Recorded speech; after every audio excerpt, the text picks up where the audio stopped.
With the hardware gap of arcades and home consoles rapidly closing by the mid-90s, Sega looked poised to take advantage and deliver strong ports of their arcade lineup to the newly minted Saturn. But with their legacy of turning out classic titles in the beat-em-up genre, Die Hard Arcade has a lot to live up to. So does it stand up against its peers and bring Sega arcade action into your living room? Let's find out. Today, we take a look back at Die Hard Arcade.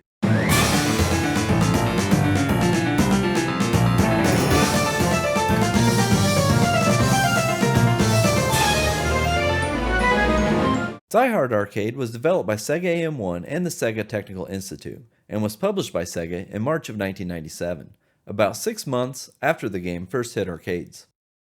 Die Hard Arcade is an arcade-style beat-em-up that delivers all the over-the-top action, but none of the snappy one-liners that you would expect from a Die Hard game, featuring the standard punch-and-kick gameplay of the genre, but also utilizing a number of special moves, attempting to add more depth to the combat system by taking cues from fighting games of the time.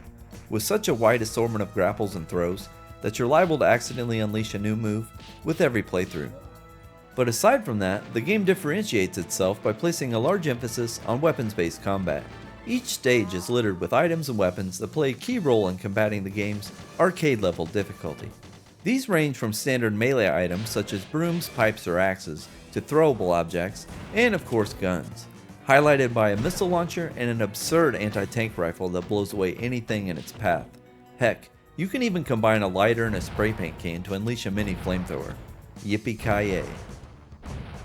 While you take on the role of John McClane and are inserted into the familiar confines of the Nakatomi building, it's easy to see that there is something slightly off about this portrayal of the Die Hard world, as you eventually face off against laser-firing mechanical robots and a Mexican lucha libre, amongst others, in your quest to stop the evil villain White Fang.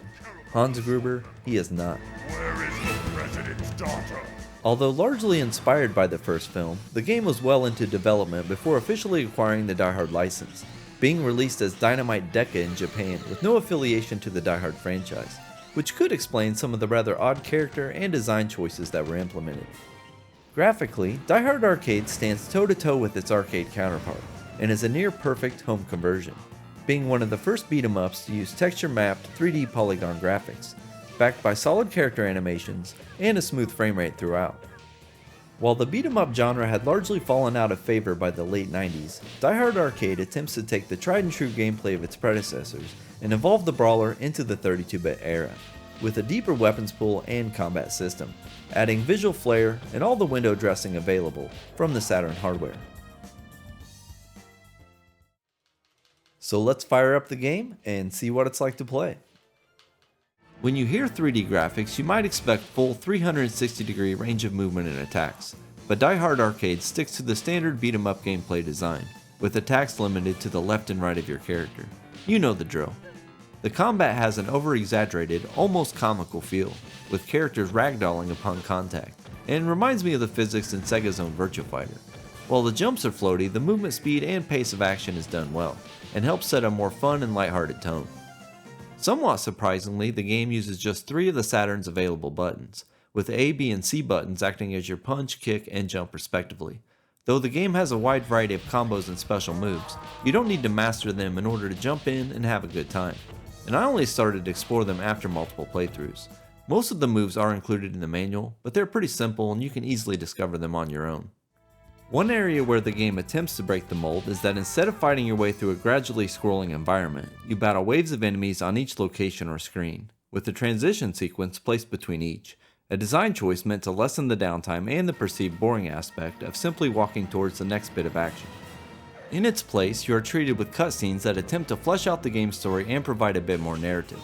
Also included are QuickTime events, providing rather humorous flying kicks or punches on helpless enemies in the process.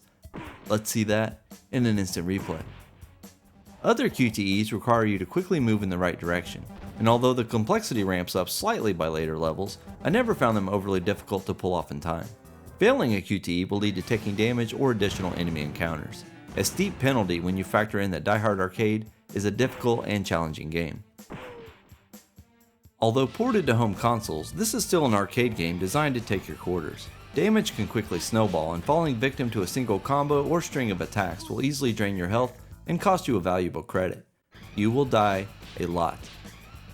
There is also no way to gain extra lives during gameplay, i.e. via points or 1-ups, and you only start with a total of 4, so what gives? This is where Deep Scan comes in. So what does a 1979 Sega arcade game have to do with Die Hard Arcade? Well, to earn additional credits, you must first play through Deep Scan. Selecting Deep Scan from the main menu launches you into the game. Here you control a battleship and must drop explosives to destroy enemy submarines, all the while avoiding mines fired from below. A drops explosives to your left and C to your right. Pretty simple. After every 200 points you gain an additional credit for use in Die Hard Arcade, with special attention to the red submarines that give you bonus points.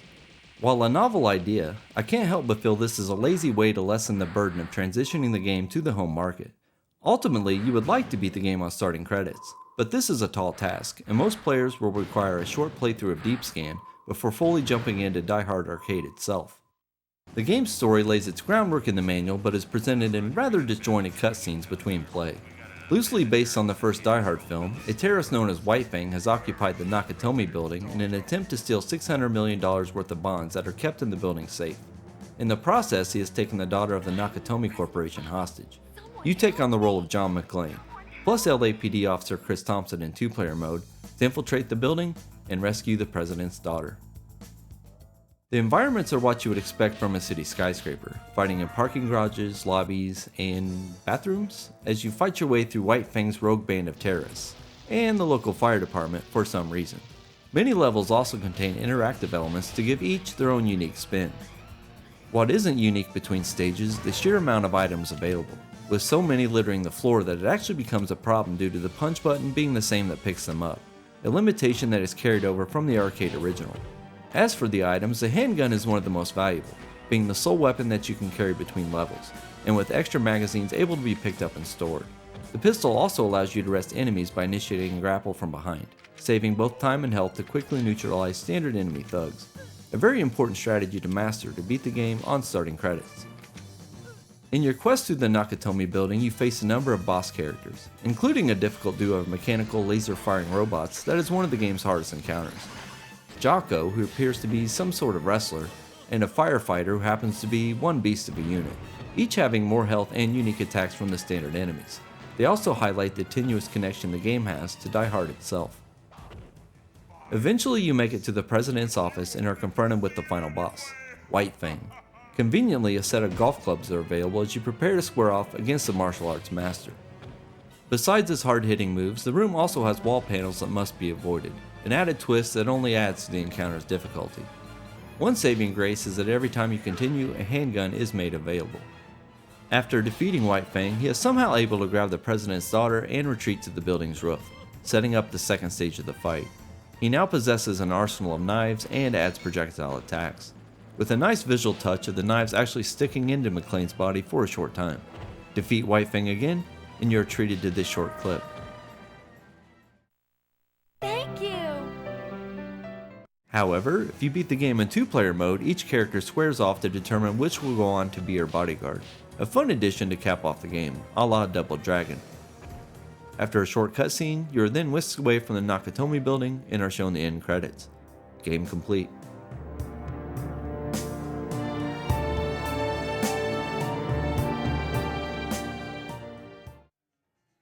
Though Die Hard Arcade is a short game, with a full playthrough coming in at just over 20 minutes, it provides all the replayability you'd want from an arcade beat-em-up, giving you the challenge of completing the game on starting credits or a more casual playthrough after a quick run of Deep Scan. There are tons of weapons and moves available and provides a fun atmosphere. While it's an almost too faithful port from the arcade, with no changes made to adapt to home consoles, it stands as one of the best beat-em-ups from the 32-bit era. Upon its release, Die Hard Arcade was met with mostly positive reviews. EGM gave the game scores ranging from 6.5 to 8. GameSpot gave the game a 7.1. And Next Generation gave the game 4 stars, stating, "Looking better than anything Sega's released since Virtua Fighter 2, Die Hard Arcade is designed for pure and simple action, and it delivers." While exclusive to the Saturn, with prices hovering in the triple digits, the series has continued on as Dynamite Cop, and a Japanese PS2 remake of Dynamite Deca was released in 2006. So that's a look back at Die Hard Arcade, a short but fun game that I recommend for fans of the genre. Thanks for watching everyone, and I'll see you next time.